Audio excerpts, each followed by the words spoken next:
siapa bilang bahwa value investing itu selalu butuh waktu bertahun-tahun? Belum tentu. Belum tentu. Pak Lo beli Indi 100, jual di 600. Nanti ada ceritanya semua di belakang. Ini hanya dalam waktu 2 bulan. Saya saksi hidupnya ini. Dia cerita waktu memberi kuliah di Prasetya Mulia malam-malam. Tumben ya, dia tanpa ditanya dia cerita bahwa tadi dia beli saham Indi. Mahasiswa nggak ada satupun yang berani karena Indi waktu itu perusahaannya masih rugi, kemudian harganya juga udah jatuh sedalam-dalamnya. Batu bara juga harganya $49 per metric ton. Ya. Nggak ada satupun yang berani. Ya. Nah, 2 bulan kemudian jadi 600. Ya, jadi 600 dia jual. Dia buyback lagi di 830.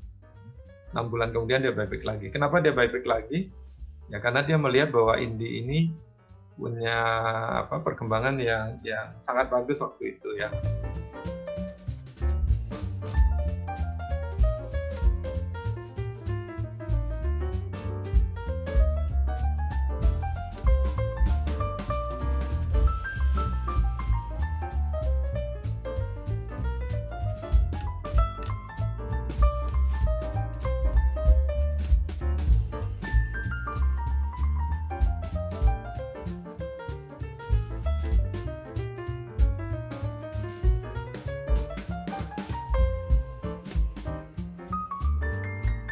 Sangat ngikutin Warren Buffett. Ya. Jadi Lo Keng Hong is Warren Buffett. Tidur dan do nothing itu better than aktif. Ya. Ya. Dia ingin cuan besar, tapi sebenarnya dia nggak serakah loh, Bapak Ibu. Ya. Dalam beberapa hal saya perhatikan tuh Pak Lo nggak mau masuk, nggak mau ngejar harga yang udah naik. Ya memang ada plus minusnya ya. Ya Kak, inilah yang kita bilang calculated risk-nya Pak Lo ya. Satu, UT operasionalnya masih bagus. Tadi masih 1 triliun ya laba operasional. Jadi laba operasional itu penting ya Bapak. Saya biasanya itu perhatikan betul itu.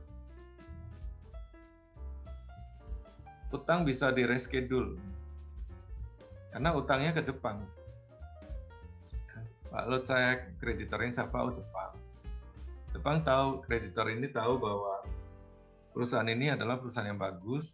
Dia tahu manajemennya Astra seperti apa. Kalau krisis berlalu, Pak Lo yakin UT bisa pulih. Nah, ini nih adalah masalah prospek.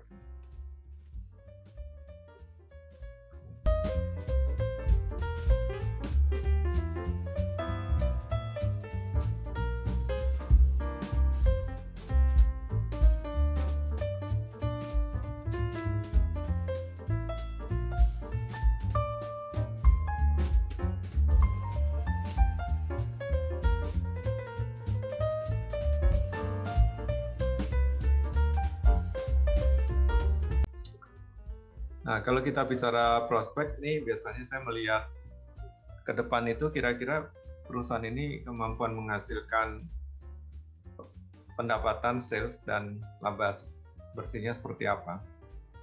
Dan saya ingin mencari yang memiliki pertumbuhan yang sustainable. Tidak hanya 1-2 kuartal, tapi bisa lanjut terus. Perkecualian tentunya untuk saham yang sifatnya cyclical ya, yang bisnisnya itu mengikuti siklus. Contoh seperti komoditas. Nah, itu kita mesti hati-hati.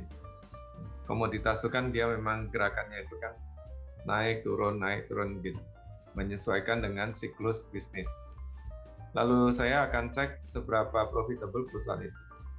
Saya pakai ROE, saya pakai net profit margin. Panin Invest tadi itu PNIN punya sekitar 62%. Pak Lo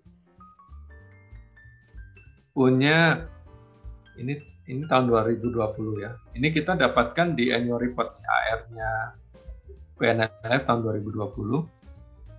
Itu Pak Lo di urutan kedua ini. Ya, dia punya 2,76, belum sampai 5%.